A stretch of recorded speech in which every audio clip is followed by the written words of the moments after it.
Bakit gising ka pa? Napalingon ako kay kuya at napangiti na lang ng mapait sa kanya. Hindi ka makatulog? Umiling lang ako at tumingin ulit sa malayo. Iniisip mo na naman ba si Boris? Hindi ko alam kuya kung ikakasaya ko ba na nakalaya na ako. Masaya kasi makakasama ko na ang mga anak ko pero hindi ko akalain na ganito ang sasalubong sa akin. Hindi ko din alam na ganun pala ang mga sinasabi ni Georgia sa kanya. Minsan kasi inilalabas nila ang mga bata. Malungkot akong tumingin sa kanya. Dapat masaya ako ngayon pero hindi ko kayang magsaya kung isa sa mga anak ko ay galit sa akin. Masyado pa silang bata para maintindihan nila ang takbo ng buhay. Bakit hindi mo sinabi sa akin na alam na pala ni Boris na may anak siya sa akin? Tanong ko kay kuya. May karapatan naman siguro ako na malaman yun, hindi ba? Ako ang ina nila kaya dapat alam ko kung anong nangyayari sa mga anak ko. Sorry kung hindi ko kagad sinabi sa iyo dahil alam kong magagalit ka. Masyadong mabilis ang mga pangyayari, kahit ako nagulat na alam na ni Boris na may anak siya sa iyo at nakipag-usap siya agad sa akin. Gusto niyang kunin ang custody ng mga bata. Pero hindi ako pumayag, kaya nakipagkasundo na lang ako na pwede niyang ilabas ang mga bata. Hindi ko naman talaga ipagkakait kay Boris lahat ng yun kaso nakakulong ako kaya hindi ko masasabi sa kanya na nagkaanak kami. Sinakripisyo ko ang lahat kuya para lang sa mga anak ko, dahil ayokong makikita silang nasasaktan at nahihirapan, ayokong magaya sila sa akin, ayokong matulad sila sa lahat ng sinapit ko. Naiintindihan ko ang nararamdaman ng anak ko, dahil 5 taon akong wala sa tabi nila na hindi nila ako nakasama habang lumalaki sila. Ayaw ko kasing paasahin ang mga anak ko na makakasama nila. Masakit at mahirap na galit sa akin si Zion na wala akong magawa kung hindi ang intindihin ang anak ko. 1 buwan nung makalaya ako, pero ganun pa din ang sitwasyon namin ni Zion halatang iniiwasan niya ako. 1 buwan na rin simula nung maghanap ako ng trabaho pero hanggang ngayon, hindi pa rin ako makahanap na para bang hinaharangan ang mga opisinang ina-applyan ko. Mas mahirap ang buhay dito sa labas, kailangan mo pang makipagsapalaran para lang kumita. Kailangan mong paghirapan lahat ng kikitain mong pera. At dahil sa isa akong ex-convict nahihirapan din akong makahanap ng marangal na trabaho. Mama, good morning, bati sa akin ni Zian ang anak kong babae. At niyakap niya ako tsaka hinalikan sa pisngi. Good morning din anak, lika na, maupo ka na, nagluto ako ng paborito mo, nakangiting sambit ko sa kanya. Ngumiti naman siya sa akin ng matamis at excited na umupo. Ang kuya mo Zian, gising na ba? Nawala naman ang ngiti niya at umiling sa akin. I hate kuya, sambit niya at ngumuso. Natawa naman ako at kinurot ko ang matambok niyang pisngi. Bad yun Zian ha? Masama ang nag-aaway, mahal ka lang ng kuya mo kaya ganun siya. Intindihin mo na lang ha? Sambit ko sa kanya kaya tumango siya sa akin. Pero pubad din siya dahil sa ginagawa niya sa'yo kaya hate ko po siya, nakangusong sagot niya sa akin. Lika nga hug mo si mama, agad-agad naman siyang lumapit sa akin at binigyan ako ng isang mahigpit na yakap. Zian loves you so much po, nakangiting sambit niya sa akin. Tumulo na naman ang mga luha ko at pasimple kung pinunasan yun. Mama, bakit ka umiiyak? May nag-aaway po ba sa inyo? Umiling naman ako sa kanya at hinalikan siya sa noo. Wala naman anak, masaya lang si mama kasi nayayakap na kita at nahahagkan. Nakangiti ngunit maluha-luha kong sambit sa kanya. Huwag ka na po cry mama, ipaghahanda na kita, dyan ka lang okay? Tumango naman siya sa akin at pinunasan ang mga luha ko. At inasikaso ko na ang pagkain ni Zian, ang sabi sa akin ni kuya sa darating na pasukan ay papasok na sila sa school, kaya kailangan ko nang makahanap ng trabaho para pampaaral sa mga anak ko. Ayoko namang umasa na naman kay kuya, sobra-sobra na ang nagawa nilang tulong sa akin. Habang inaasikaso ko si Zian nang may nag-doorbell kaya napahinto ako at tiningnan si Zian. Titingnan ko lang kung sino yun anak ha, tapusin muna yung kinakain mo. Tumango lang siya sa akin kaya tumayo na ako at naglakad palapit sa pinto. Sobrang lakas ng kabog ng dibdib ko, hindi ko alam kung bakit. Dahan-dahan kong binuksan ang pintuan at nanlaki ang mga mata ko kung sino ang mga nasa harap ko, halatang nagulat din sila na makita ko. Boris, Georgia, mahinang banggit ko sa pangalan nila at napaatras ako ng konti. Tila nakabawi naman sila sa gulat at tinarayan ako ni Georgia kasi nasa bandang likuran siya ni Boris. Nakalaya ka na pala, hindi ko akalain na makakalaya ang isang mamamatay tao na katulad mo, nakangising sambit sa akin ni Georgia. Kumuyam ang kamao ko at huminga ako ng malalim dahil pinipigilan kong magalit sa kanya. Hindi ako mamamatay tao, Georgia, seryosong sambit ko sa kanya. Kaya ka nga nakulong hindi ba? Kasi pinatay mo ang kakambal mo. Kung wala kayong sasabihin, makakaalis na kayo, iwas na sambit ko sa kanila. Hindi ko kayang tingnan si Boris dahil mas lalo lang bumabalik ang nararamdaman ko sa kanya. Where's my child? Walang emosyong tanong sa akin ni Boris, yumuko lang ako at akmang magsasalita na nang biglang sumigaw si Zion. Daddy, Mommy, napaatras lang ako at binigyan ng daan si Zion na yakapin ang ama niya. Ngingisi-ngisi naman si Georgia sa akin. May pasalubong kami para sa inyo ni Baby Zion, where is she? Nakangiti ngunit plastic. Kilalang kilala ko na si Georgia, napaiwas na lang ako ng tingin nang makita ang saya ni Zion, sa isang buwan ko siyang nakasama ngayon ko lang nakita ang ngiti ng anak ko. Mama, sino nandyan? Sabay-sabay kaming lumingon kay Zion na may kagat-kagat pang hotdog. Princess, Daddy and Mommy are here. May gift tayo masayang sambit ni Zion kay Zion. Napatingin naman sakin si Zion at mabilis siyang tumakbo at yamakap sakin. I hate you kuya, pinapaiyak mo si mama, Georgia is not our mommy. Umiiyak na sigaw ni Zion, napakapa naman ako sa pisngi ko, basa nga hindi ko na maalaya na umiiyak na pala ako.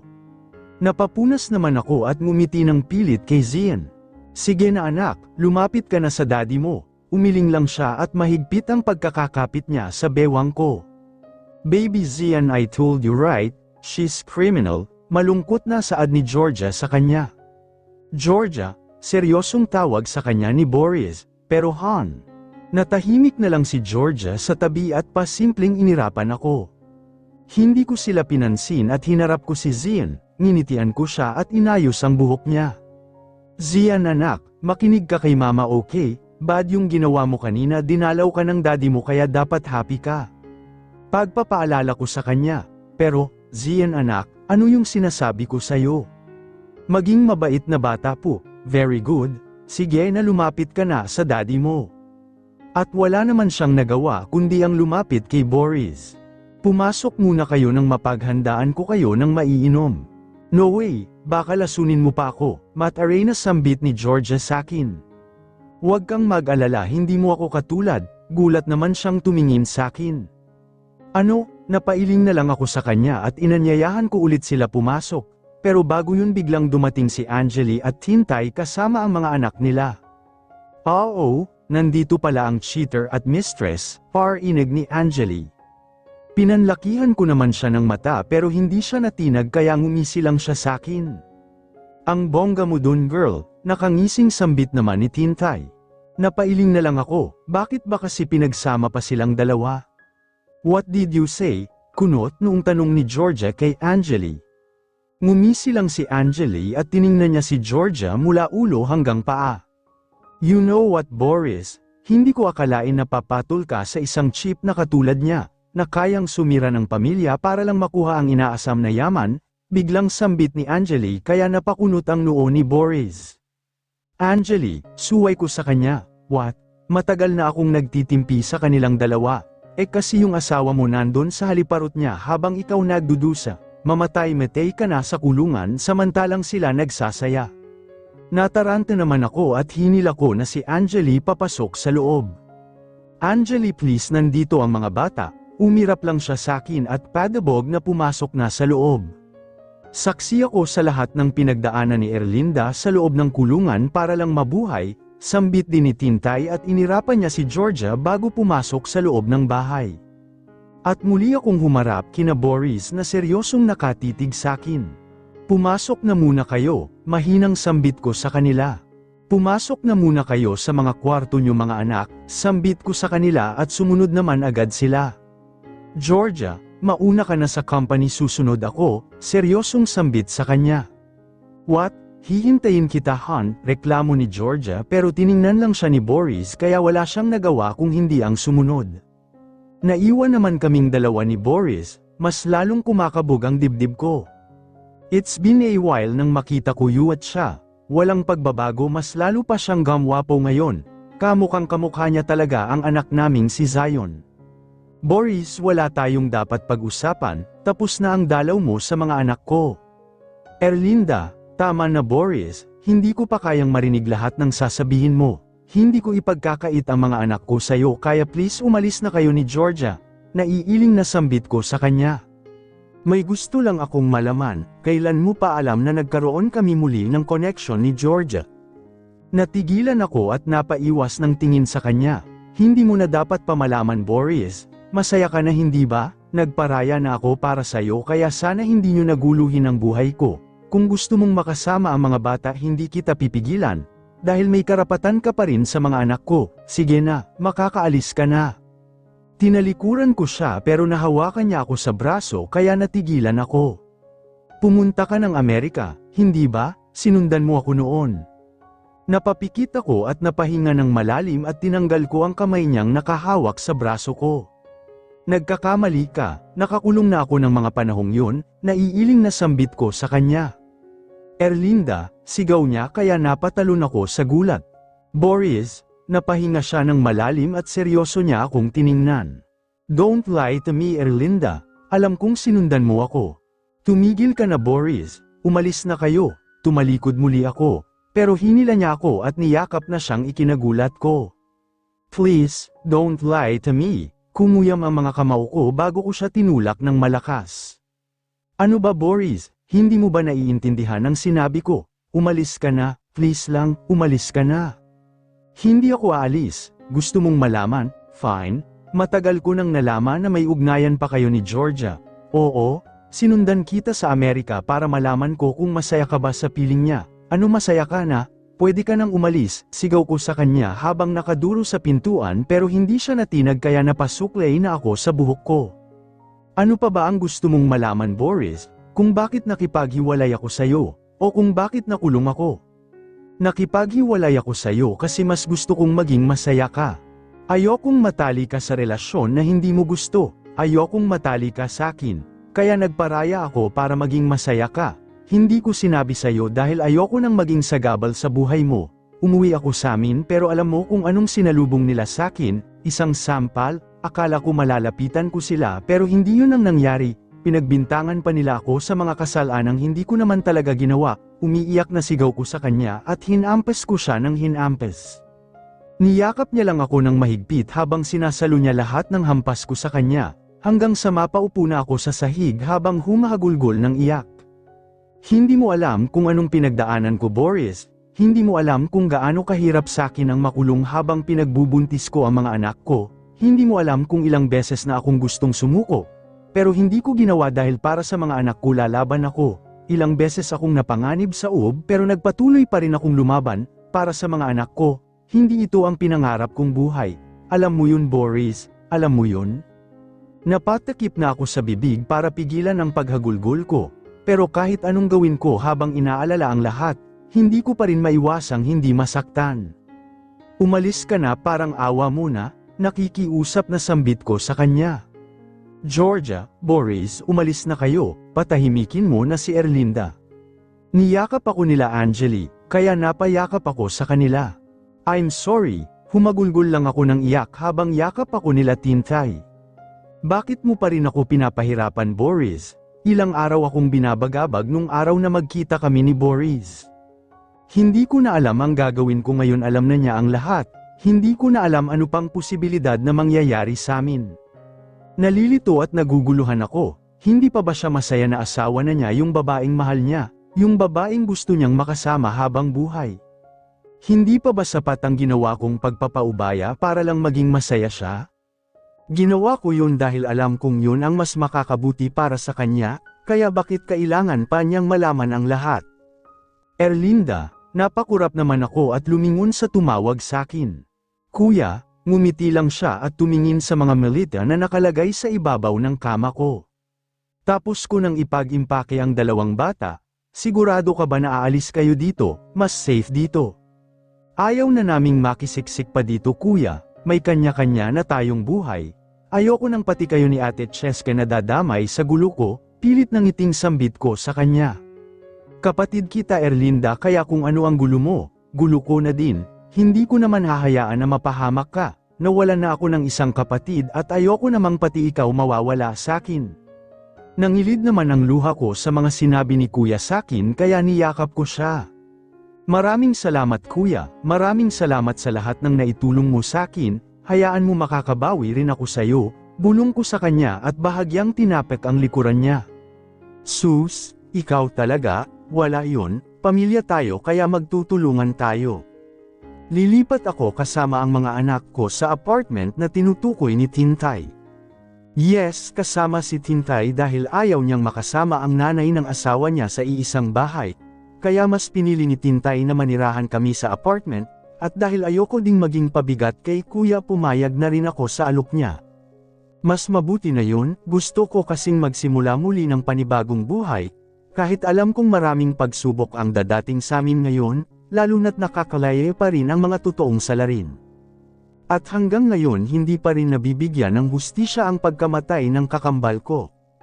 Mabuti na lang din ineg sa korte ang apila ko sa kaso ko, at napatunayan na wala akong kasalanan, kaya after 5 years nakalaya rin ako, pero hindi ko akala na panibagong pagsubok ang bubungad sakin.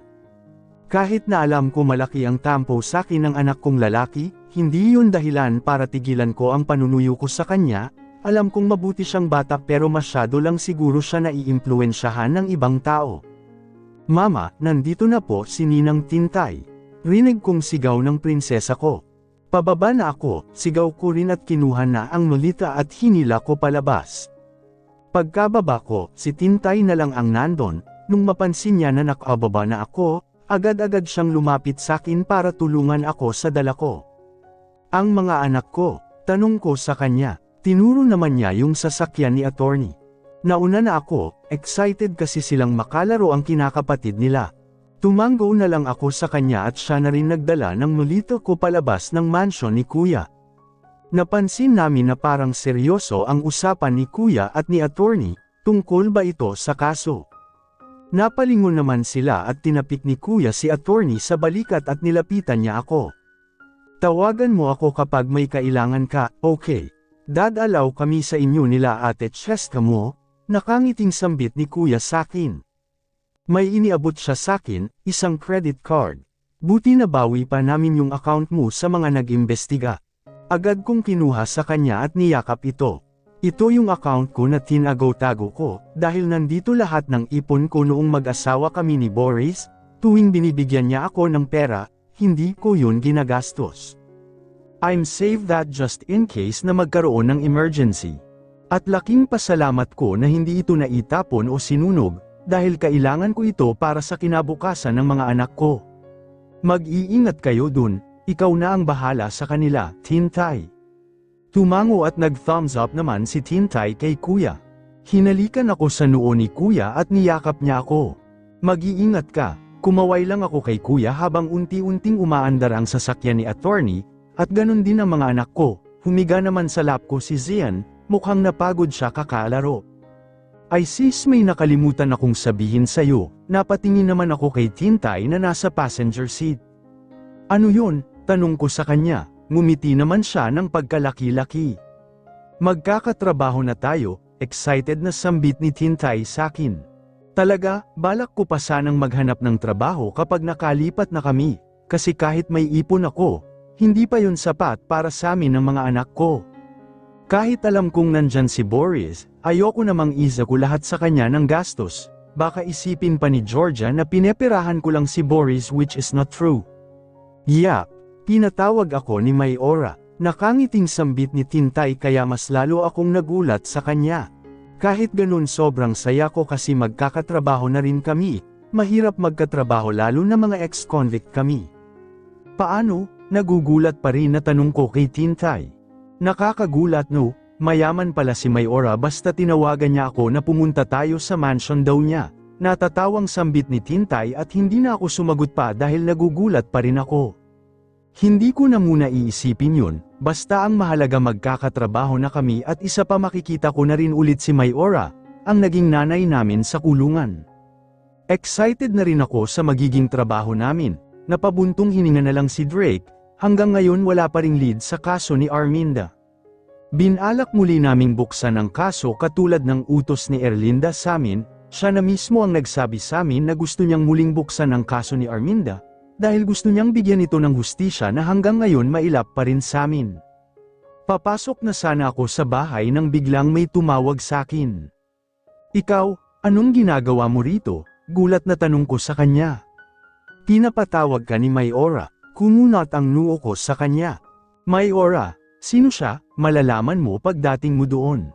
Napailing na lang ako at sumama sa kanya. Siya yung taong gustong tulungan si Erlinda noon.